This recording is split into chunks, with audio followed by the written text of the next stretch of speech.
What's up, everybody? Welcome to Breathing Fire Podcast. I'm your host, Fired Up Phil, and I'm here with my homie, the professor. What's going on, everybody? We're back in the lab for another week. We are back in the lab, and we are happy to be here with you.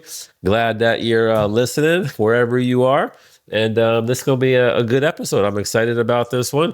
Breathing Fire is the podcast for our brand, BeastLIFE Brand. Yes, sir. And we are working on bringing together an aligned-minded group of individuals who believe in discipleship and follow the Lion of the tribe of Judah. That would be Jesus Christ, if you haven't figured that out, called the Lion's Tribe. So, check us out on social. Join the tribe. Let's get going, and let's get into our episode of Breathing Fire. We had an interesting week last week. There was a lot of things happening politically, and we're going to get into that. We're not going to turn this into a political episode, but we need to kind of bring it up and touch on it just to make it more relevant and make sense for us, right? Yeah. What's interesting about politics, and I'll let you weigh in on this, but for me, bro, people will be like, oh, are you a conservative? Are you a liberal? Are you red? Are you blue? Are you left? I am a lefty. Are you right? Southpaw. I'm a southpaw. And I'm like, you know what? No, I'm not any of those things, essentially, because I don't want my identity to be in something specific, right? So unless it's Jesus Christ, my identity is in Christ, first and foremost, right? But ultimately, I'm my own man. I'm my own thinker. I have my own opinions and thoughts and everything.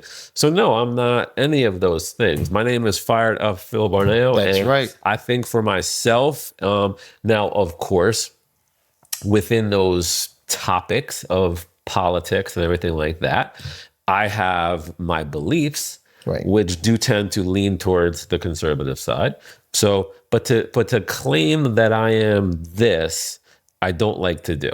Right. What are your thoughts on that? No, I agree. It's a label that we put on ourselves and we put on each other, and because of that label, we generally tend to adhere to the thought process of either party. Absolutely, right? We adopt their ideologies, and there's a danger with adoptive ideology, and I've always said that adoptive ideology produces in a person a really, really, really good sense of regurgitation and not originality of thought. Exactly. Yeah. You're just spewing something that you heard from somewhere. And it really does take away our ability to think freely and our ability to think critically, which is not a good thing because it makes that individual unoriginal. And essentially You're a marionette puppet. Yeah. I'm doing my best puppet master. Yeah. It's and an individual, you might as well not even be present because you have nothing original to offer. Exactly. Other than just spewing what you have heard for no other reason other than because you identify with that. So I agree with what you're saying in that one should not identify with any particular ideology, but Jesus himself. People don't want to work, bro. Let's just be real. Thinking, you know why people don't like to think? Because it hurts their heads. Yeah, why does it hurt their heads? Because it's work. Because it's work. It's hard work. Jim Rohn said, thinking intently and laboring over thoughts is like digging with a shovel all day long and making ditches. It takes that much effort and energy. And you know what? After what I've saw this week, and we're going to talk a little bit about what happened with Charlie Kirk last week being, assassinated. But what I saw was a bunch of people who don't want to think. Yeah. They don't want to put it. It's a reflection of a lot of where we are as a country and in our society. A lot of dumbed down, puppets, marionette puppets walking around that don't want to put the work in of thinking, of researching, of doing due diligence, of thinking, of forming a real opinion. It's just let me just, like you said, regurgitate, vomit out, all of these things that they see. And it's sad. Yeah, it really is sad. It is. Rene Descartes, who is one of my favorite philosophers, he's the one that wrote, I think, therefore I am. Yes. Right? And I really like that because the act of being is predicated upon your ability of thinking. So therefore, if you don't think, then you are not, right? Right. So if we're looking at the opposite of what he said, I think, therefore I am, one could easily argue that I think not, therefore I am not, right? So we have a lack of being that comes with our inability to think, which is what separates us from the other species Yes. in the animal kingdom, is the fact that we think in a higher order, in a higher level. We think Absolutely. critically, and we're able to, because of that, make the critical decisions that we make. Look, bro, no other life form on this earth has the intellectual Yes. capacity that we do, because we were created in the image and likeness of God. Right. We have been given the gift of intelligence and thought and creativity. And look at we're making a video of a podcast right now with cameras and computers. No animal can create this. Nothing else can make this. We are a special creation. We are a special We creation. obviously are on the same page, and we believe that. Unfortunately, some people out there don't believe that. They think that they're just like another animal, and it's not a surprise when they start acting like one. Yeah. Because that's what they think, right? Let's get into the podcast episode, though. So what happened last week, in my opinion, I was really sad. I was a big fan of Charlie Kirk's. I thought Charlie Kirk was a great independent thinker, like we were talking about. He had, great insights, and he liked and enjoyed obviously sharing those through his organization, Turning Points. And so he was assassinated in the process of doing what he loved. Yeah. And it's not only sad for me because I was a big fan of Charlie's, and he helped me create new paradigms of thought in different things, spiritually, politically, a lot of that stuff, but also because I watch, as our country, continues to battle free speech and the freedoms that, we're supposed to have here in the United States of America.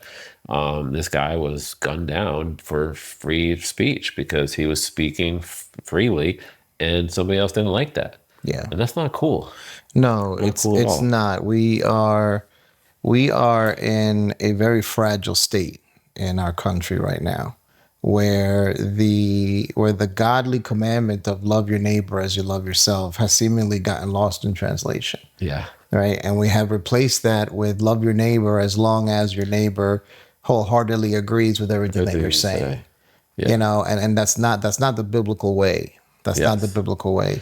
And that's kind of where we're taking this episode. Is what you're saying is like, people are divided. Very much so. And it was very evident after, what transpired, what you saw on social media. I mean, people were getting fired, losing their jobs, this and that, for saying, it really hurtful things to a degree after someone, is murdered. Like, these are things you shouldn't say. An argument on the other side is, with free speech, is that allowed?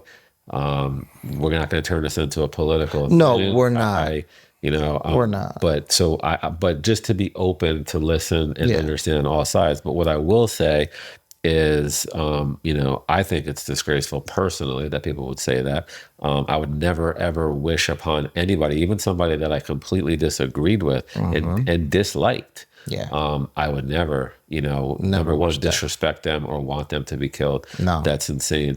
Everybody deserves the right of life. Of course they deserve, the right to have their thoughts and their opinions. And that's what makes us a great country. And that's what Charlie Kirk kind of, stood for and believed in. So to hear, on social, all of the anti-Charlie, that he was a man that preached hate and division and, this and that he was a racist. And then to watch, those people respond like that really got me a little bit concerned. Like, wow, this is insane. And because I, as a student of Charlie Kirk, watched a lot of his, content and stuff like that. I can't find anything that for me would lead me to believe that Charlie Kirk wanted people to hate, or even more importantly, that Charlie Kirk was a racist, right? So I went in and I said, you know what? I want to do something today for this episode. Let's, in a way, honor Charlie Kirk, and let's talk about race. Let's talk about racism from a biblical perspective and kind of see how this all kind of transpires. So are we down with that? Yeah, and it's a very sensitive topic, one that we're going to navigate sensitively, founded on the Bible. And I think it's important to preface that under no circumstance does Beast Life Brand support any type of racism or No, any type of discrimination whatsoever. So I but feel. they'll say we do. I That's mean, what people do. it's yeah. There'll be individuals who are so addicted to their narrative that unless you exclusively speak in the same diatribe that they use, then they're gonna label you I something. love your big words, diatribe. I gotta put that one in You got my to do it, repertoire there. and that's unfortunate. That's unfortunate because we can say something like Charlie Kirk was not XYZ, and that very statement alone would get us labeled. I'm never, and you know me, I'm never going to walk on eggshells with my thoughts and my, how I express them and stuff like that. And that's kind of one of the things that bothered me the most is that everybody took everything that he said out of context. They took little snippets of this or that completely out of context, just like Christians do with the Bible all day long. They say, God said this, Charlie said this in this case, right?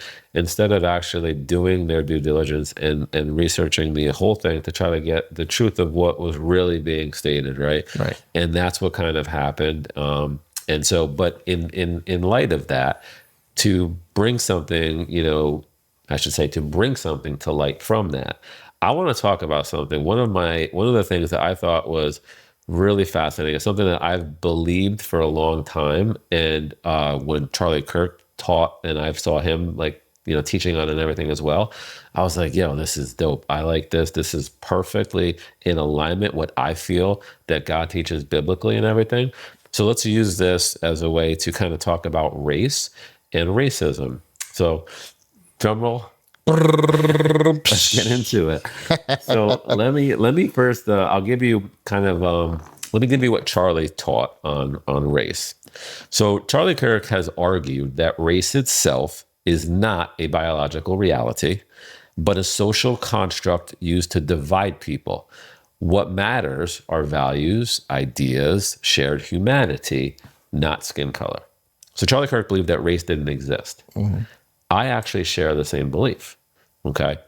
Now, the Bible teaches on this. All right. In Acts 17:26, I believe the Bible also confirms, that there is no race. It says, and hath made of one blood. He's talking about us. Mm-hmm. We are made of one blood, all nations of men, for to dwell on all the face of the earth. So, in context, here, Paul is preaching in Athens, and he's explaining that God created all humanity, right, from one origin, and he's emphasizing unity. He's emphasizing equality.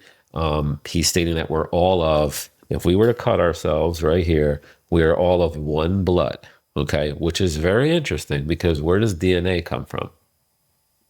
DNA is our genetic makeup. Our genetic makeup. Yeah. Okay. Now, from a scientific standpoint, did you know that it is actually impossible to tell the difference between a person's race?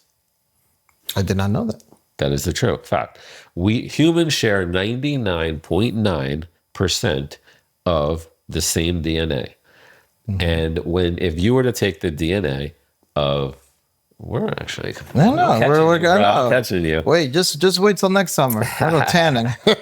So, all right, but look, if you took the whitest ghost looking dude, mm-hmm. right, and you took the blackest, darkest looking dude, right, Wesley Snipes, and Woody Harrelson. We'll go White Man Can't Jump. There you go. So if you took White Man Can't Jump, and you took Woody Harrelson, and you took Wesley Snipes, and for those of you who ain't seen that movie because we're old and you're young, go watch it. It's a great movie. Great movie. So anyway, if you took the DNA and of those two individuals, you could not tell from just the DNA speaking. You could trace the heritage and tell back to like their genealogy. Yeah. But that would be the only way. Yeah. But if you actually had the DNA, you would just know this is a human being and a human being. You wouldn't know that this dude is black and that this dude is white from the DNA. You wouldn't know that. We're all one blood. So it's interesting. Yeah, how did I know right? that? Is that interesting? Yeah. Do you have any thoughts on that you want to share with us, Professor? No, no. I think that speaks to the universal unity that we share. Exactly. You know. Imagine not looking across from somebody. And I'm gonna be honest with you. Like I watched, plenty of, debates and interviews and stuff that he had, and that's how he acted. And just think, if all of us could look at one another and never see color, right? Because really, what is that? Melatonin, right? Is how you pronounce it? Melatonin. Melatonin. So it's No, melanin. Melanin. That's what I thought. Melanin, not melatonin. Melatonin is what puts you to sleep. Yeah, not melatonin, melanin. So like, really though, like what is it that changes our skin pigmentation? Simply the sun. Yeah, the darker. Sun over the years, Yeah. a person who's exposed to higher, levels of the sun is going to get darker. For and protection. vice versa, for protection. Yeah, it's for from the sun. protection. So literally, there is, and I believe this. And imagine if we stopped saying that race is divisive and it's man-made. It doesn't. Where did it come up from? Like, where exactly does race derive? Like, who says you're one race, you're one race, you're one race? It's a divisive thing. What's up? So I needed to, being a researcher and being somebody who wants to always understand the truth, I had to look up the origin of the word race. So check this out. Race originated in the 1500s. It came from the Italian word razza, which translated into race. And it meant a lineage, a family stock, or a breed, primarily like an animal breed. That's the origin of the word, was like an animal race, right? Then in the 1600s, it got expanded and began to apply to people or nations rather than just breeds or families, so to speak. But it was still about descent and kinship, had nothing to do with skin color. Then in the 1700s, it became talking about large human groupings. So they would use race and they would, identify Africans or Europeans or Asians. So it was basically geographical regions that they would start to apply that to. Then guess what happened in the 1800s? This now race became hardened into a biological category in anthropology and politics. And at this point, people started using it, twisting it, and using it to justify evil things like slavery. Obviously, in the 1800s, that's when all the stuff was going down with slavery. Obviously, in the 1800s, we had the Civil War, and there was lots of conflict going on as to whether or not slavery should be illegal, or legal. So they were using and twisting the term and the meaning of the word race to justify evil things like slavery, to fight that argument. So the point being is that race doesn't exist. Race is man-made bullshit. That's what he taught. And I can't help but look around and believe it, because I see it with my own eyes all the time now. Yeah. And it's been happening for a long time, centuries. We can go back to, obviously slavery, things like that. And and unfortunately, there were a lot of atrocities that were committed because of color. And that was very, very, very, very unbiblical. So isn't that perfect example of why race is a lie?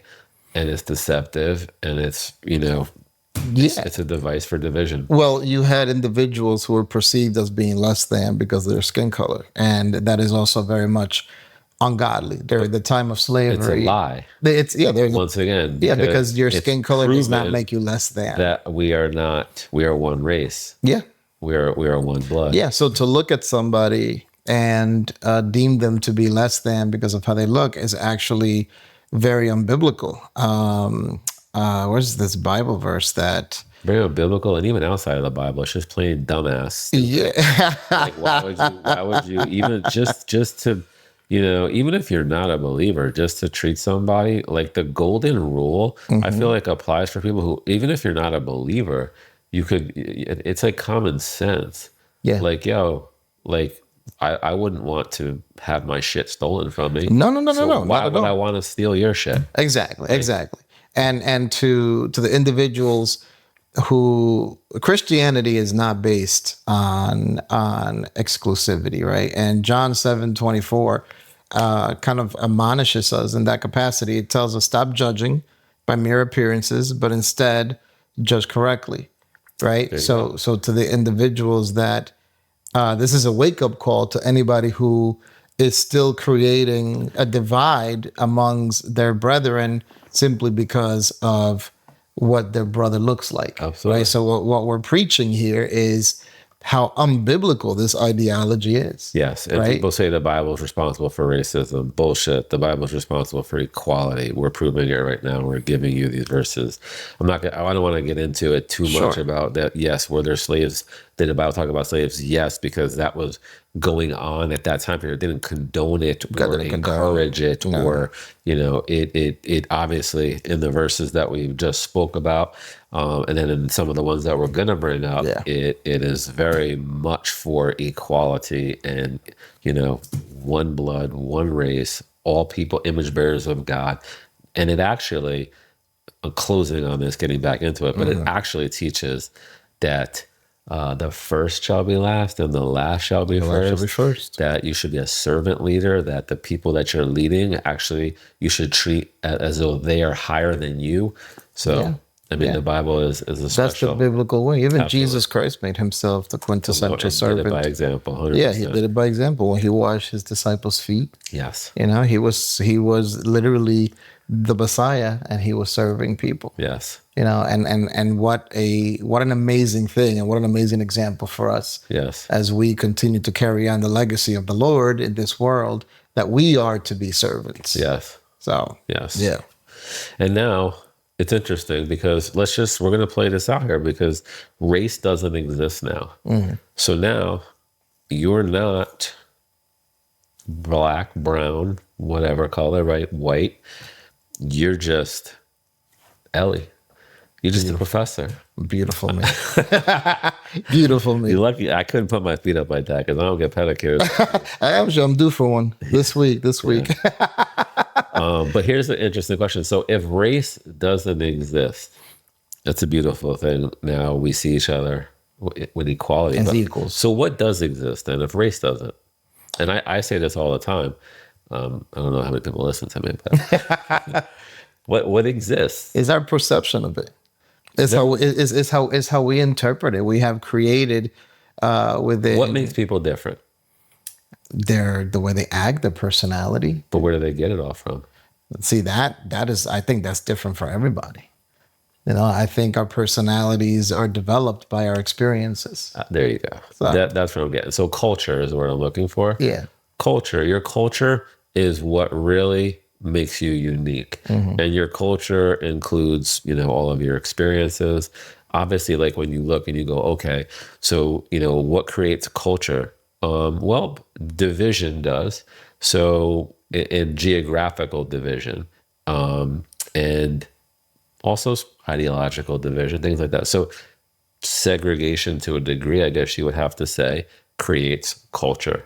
Because when you put people on different parts of the world and they start doing things, you know, differently, mm-hmm. They start cooking differently. Yeah. So, I mean, God loves all kinds of different foods. I like to eat, you know, I'm just saying. Me too. Now, this is not a bad segregation. We're not saying like this just happens because people live in different places. Right. And you got different types of animals, different types of, you know, this. They start cooking with different spices, stuff like that. We're not talking about like you know, segregation in a negative conversation. Yeah, not like it was during the civil rights movement. No, we're just talking about like legit, like that's where culture comes from, mm-hmm. right? And so like, and then also like, yo, if we're Christians and, you know, another person, if you have a group of people that are of another faith, well, that's going to create a different culture, mm-hmm. right? You know, so like that's really what it is that makes up our individualism is our culture, and then us as an individual, how we process that and are able to, you know, think and reason and conclude to, you know, whatever our reality becomes with that, right. And our thoughts and our truths, you know, and so like it creates a beautiful style with individuals. I always say like, you know, nobody should ever be like ashamed of their culture. No, It's not at like, and all. even your culture, if it includes like, yo, you did some messed up stuff or you did some bad shit, like, but it kind of shaped you and helped make you who you are. You can't go back. You can't change that. No, you can only move But so forward. just rock that experience, and it's now part of your makeup. Right. You can go make amends for that, the Sure. wrongdoings, and you should. If Yeah. you did messed up stuff, like you should first and foremost, obviously repent, right? Turn Mm-hmm. away from those things, turn back to God, and then also like make an effort. That's why you see a lot of people who do beautiful things. And like if you were a drug addict and you got, let's just say you got set free from drugs, right? And your addiction now you put behind you, you see a lot of those people now are passionate and they go back and they are helping other addicts get, Yeah. get recovered, get set free from that and everything. Yeah. And that's a beautiful thing. That's It what you should is. do. And the Bible encourages that. The Bible calls us to, before we bring our offering to the altar, to go and make things right. Yeah. Right. So there's something about making amends that is so powerful to God that God would want us to do that before we bring the offering to the altar. Right. Absolutely. It's almost like it makes the offering a little bit more it makes it more meaningful to God, right? And God will accept it more. Yes. Because it's not tainted by anything. Absolutely. And I believe that the Bible goes a step further. It doesn't even say if you have wronged your brother. It says like if your brother has something against you, like before you come to the altar, like you need to go make amends with that dude or that Yes. dudette, or whatever Yes. the case might be. Yes. So fired up, Phil. Another great point on that. Yeah, and let's take a look now, kind of, with this race versus culture thing, and let's recap here a second. So race, I believe, I don't know, are you in agreement with this? Yeah. I think race and culture I don't want to definitely. think for you. No. I think race and culture are definitely two different things. So race is bullshit. Race, what people often assume as race, is bullshit. It's not scientifically proven. There is no DNA that will distinguish that you're black, you're white, you're Asian, you're whatever, right? As far as strictly from that, we talked about, your ancestry, because that DNA can trace back so you can put the clues together. Right. But that's not your code. Your DNA code as a human being does not, distinguish the difference in, the melatonin Yeah. and those differences that we have that are, That's such they sound so alike. Melatonin, melanin, okay, good. Melanie. I don't even know. I don't. Yeah. So those are all, the superficial stuff, like skin color, like hair, like facial features and things like that. Like, those are all not part of, there's no difference in our DNA. So those are just superficial differences that we have because of, Yeah. the geographical locations different, your breeding, selective breeding, so to speak, right? Yeah. You adapt these qualities. Beautiful and that's- God-given characteristics. Absolutely. And for others to dislike others based on that, you're disliking God's creation.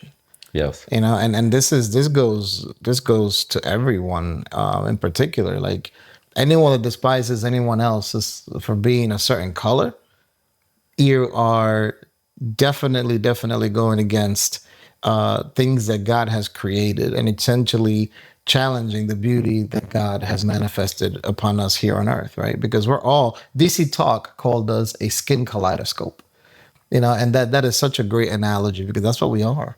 Okay. We're a skin kaleidoscope, painted by God himself. Yeah, and we can see, throughout the word scriptures that God is a God of diversity. Mm-hmm. He's always he's a creator. Yeah. He likes to have different things. Like when we make music or write something or Yeah. create a podcast or a business or like all that creative genius is all part of us being image bearers of the one that created us, Yeah. image bearers of God.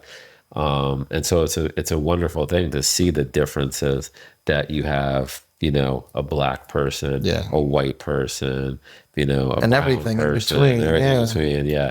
And then even different features and everything. Like it just creates diversity, and diversity is a good thing. Yeah. It And should be a good thing it's a anyway. godly thing. Yes, it's a Yeah. godly thing. So race versus culture. Race is BS, and culture is really what differentiates people in their different, which we talked about. So that's the way that I always say it. I always say, like whenever I meet somebody, like if you're black and I meet you, I'm not looking at you as a black man. I'm looking at you to understand. Sometimes I can get clues of what your culture is. So if you're like, yo, I'm from, I'm West Indian or like whatever, I'll be like, all right, so like I know I can have because I've associated with people that are, from there. So I know, okay, you might like, this type of food, right? Yeah. Like, hey, you like, jerk chicken, and you Yeah. like, oxtails, and you like, I love that Delicious stuff. stuff. It's delicious. And like, I know, So I kind of good. know the way that you talk and you communicate a little bit, Yeah. right? Because that's part of your culture, right? And those are all, beautiful things that shouldn't divide us, but should actually bring us together. I agree. And to miss out on that and allow this manufactured, word called race and allow it to be used as a divisive way for, for hate and stuff is not cool. No. And I don't like what I was saying and stuff. So that's kind of why we're doing this episode. It's not biblical. Race isn't biblical. No. I think if you interviewed, we should have did that before the podcast, interviewed 100 people just on the street Yeah. and been like, yo, what is race? I would almost I'd bet my money that all 100 of them will give you a definition, but none of them would have said there's no such thing as race. Right. Yeah. Yeah. Bet That's you interesting. say that. That's interesting. So anything you want to add to that? No, I just think that this is something that we need to discuss more in a way that promotes learning and not necessarily the backlash that people are prone to give. Because one of the things that I alluded to earlier when you and I were talking is that we have lost the art of communication. We don't talk to understand, right? We don't listen to understand. We listen to respond. Correct. Right. And we want to use the person's own words against them to show them why they are wrong and we are right. And what happens when there is no mutual understanding, then they start with the insults and with the labels. And Yes. that's when it becomes problematic. So these types of conversations are really important conversations that we're not having to the capacity that we should be. Yes. Not to the degree that we should be having it anyways, right? Let's understand each other. Absolutely. And let's listen attentively, right? What is the universal sign, in my opinion, of an educated man is being able to listen to a point of view that they don't necessarily agree with and not agree at the end, but at least I see where you're coming from. Yeah. I still don't agree with it, right? Yeah. But that's what true education really is. To be able to agree to disagree. To agree to disagree, right? And to walk away from that without insulting the other person, even if you don't come to a general consensus. That's probably the most annoying thing that I see politically that drives me crazy from both sides is the constant, insulting. Yeah. It's No need for it. Yeah.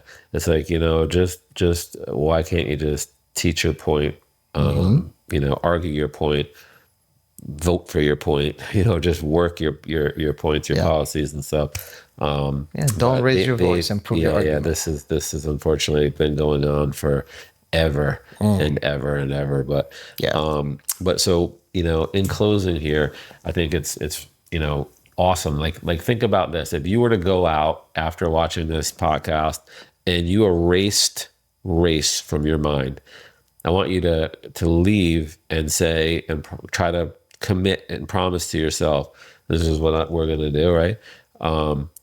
That race doesn't exist. So whenever you see somebody, don't look at them and automatically jump back into a race thing. Yeah. Just think about a culture thing and be like, yo, wow, what kind of culture can I share with this person? Yeah. Like that's really what it's about. Yeah. What kind of culture can we share together? And you know, if you do that, you'll be exposed to awesome things because people have so much awesome culture to share from their Yeah. experiences and everything. And like, what is race? It's nothing. So like, erase it. We should erase it from the dictionary. We should erase it, period. Yeah. And then there could be no race baiters. There could be no race bullshit. There could be no race, No race ism. wars. Like, No how you wouldn't have racism without race. That's true. That's true. I can't hate you on your can I hate you on your culture? Like, oh, I hate your food. Like, whatever, right? Like, Yeah, if you hate food, you got a problem. Yeah. Problem's bigger than that. So we want to erase race. Yeah. And in closing here, I just like, after reviewing all of the stuff that was going on online, some of the people that were actually celebrating, Charlie Kirk's death, and I mean, Shame. not for nothing, but Don't do that.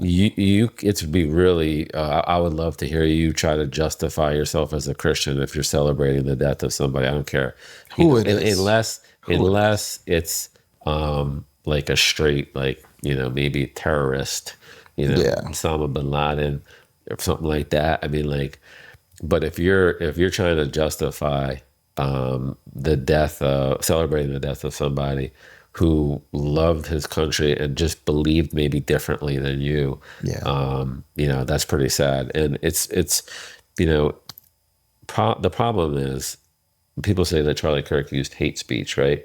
But he didn't use hate speech. He just used speech that they hated. And so what did they do? They responded back in hate, right? And it bothers me because Jim Rohn also said something that I love. I love Jim Rohn.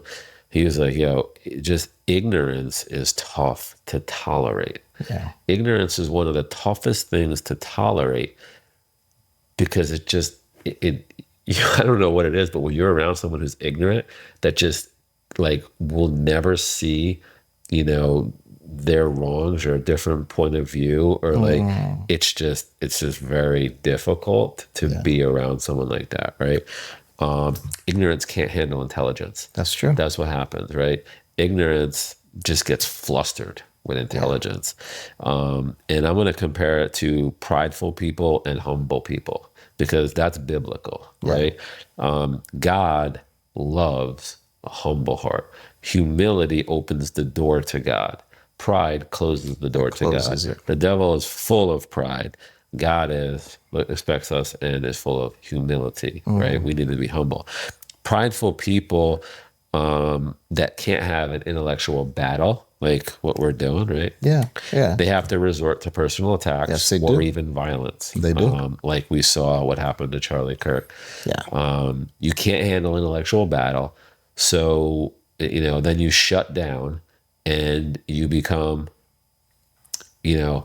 not an image bearer of God, not a person who thinks. You become an animal to a degree. Now you start to dumb yourself down. Instead of an intelligently created human being, you now start to become, unfortunately, like, you're acting like an idiot. And humble people that lose an intellectual battle, which I've lost many times. Oh gosh, yes. They learn something new.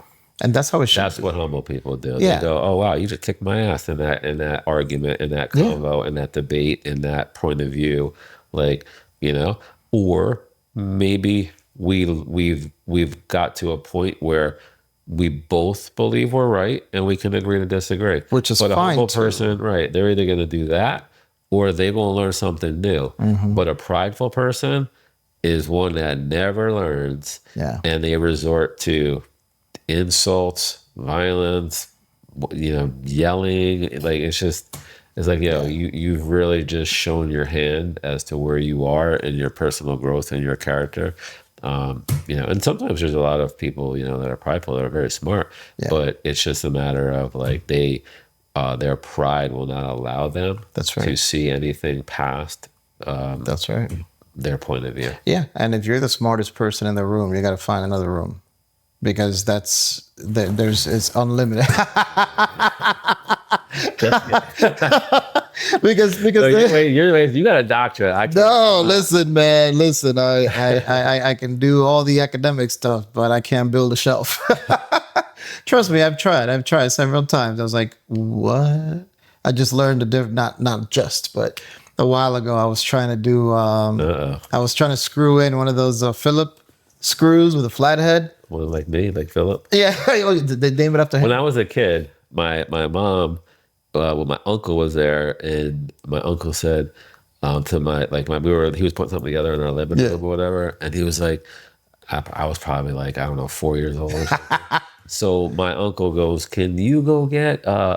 She says to my mom, "Phyllis," I come in after my mother, right? So my mom's name is Phyllis. So he's like, "Phyllis, can you get me can you hand me a Phillips screwdriver?"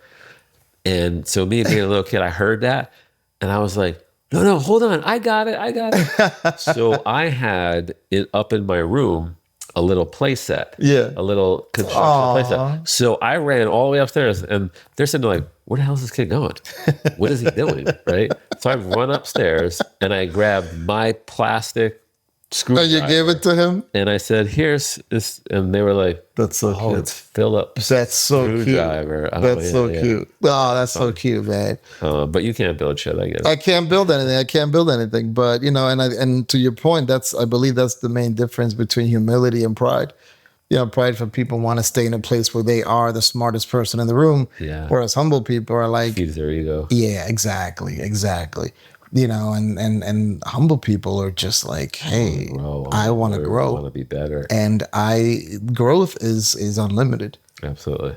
Growth has no cap. So Absolutely. you can grow as much as you want, provided that you are putting yourselves in position where there is new sources of knowledge for you. Yeah. You You know, know what's that's in interesting everything. about that too? Like you had mentioned progress, stuff like that. But like think about this. A prideful person wants to be the smartest person in the room, likes to get their ego fed and likes to be, like looked up to and stuff or whatever. But then like if you're humble, they think that feels well. But if you're humble, like growth and learning and a new understanding Yeah. is, in my opinion, so much more, exciting, and you get a much better feeling from that whole process of growing and having Yeah. a new paradigm or a new understanding or even a new point of view.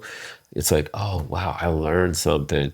Like that feels good. It Progress in understanding, and it feels good. Yeah, it does. I 100%. think progress is one of the ingredients to happiness. It's Oh, one of the 100%. prerequisites. Like if you're not making progress in areas in life, then you're gonna get depressed. You're stagnant. You're man. stagnant. You're gonna get Yeah. depressed. Yeah, 100%. So yeah. 100%. 100%.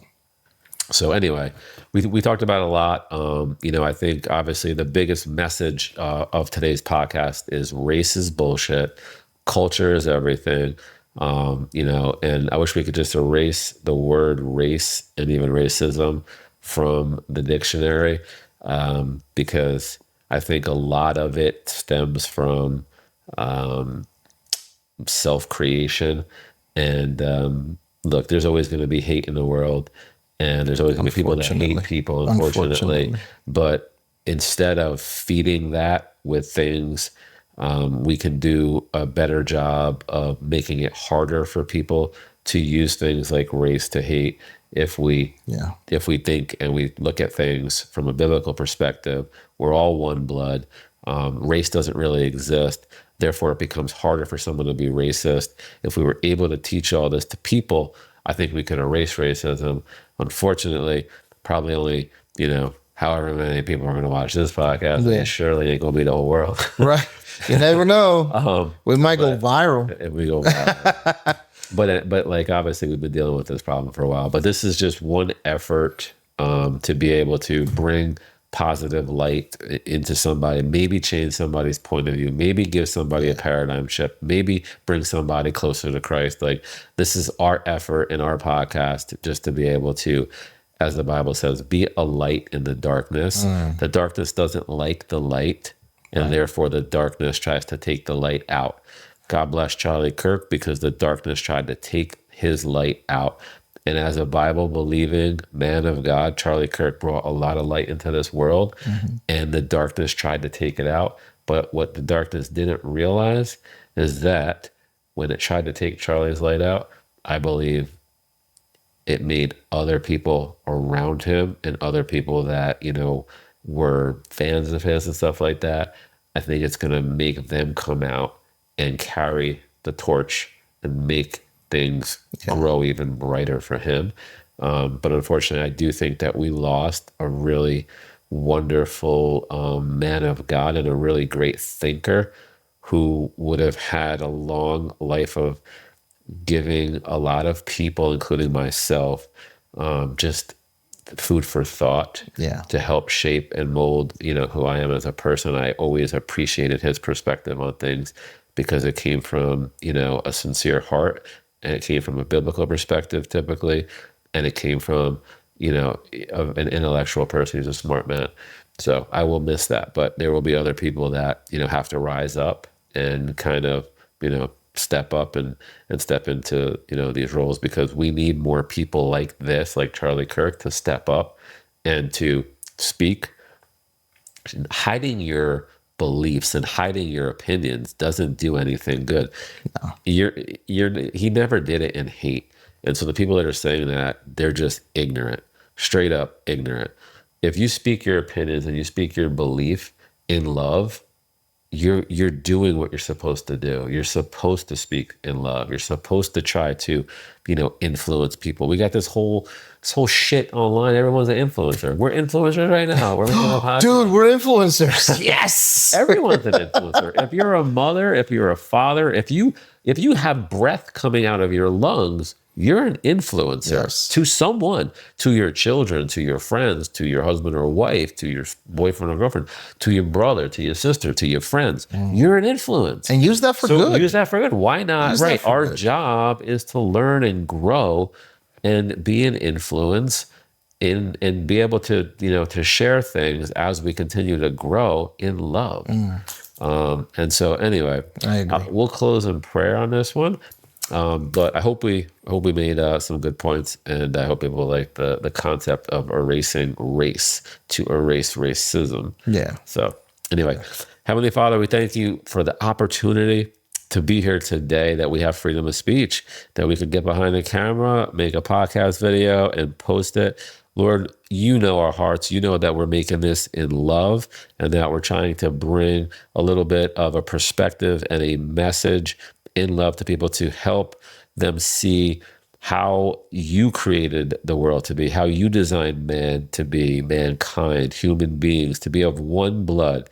There was never any room for race, especially racism. Lord, hate is not anything that is of God unless it's hating evil. And Lord, so in love, we just pray that all the people watching this would have a humble heart and a loving heart, and would move forward in the rest of their day and the rest of their week and the rest of their year, sharing more love and less hate, bringing in more unity and less division.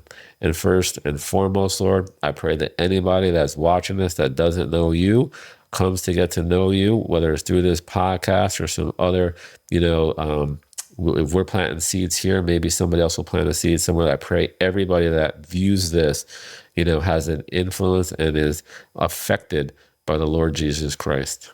Amen. Amen. All right, we'll see you guys next week on another episode of Breathing Fire, the official podcast of BeastLIFE Brand. Have a good week, y'all.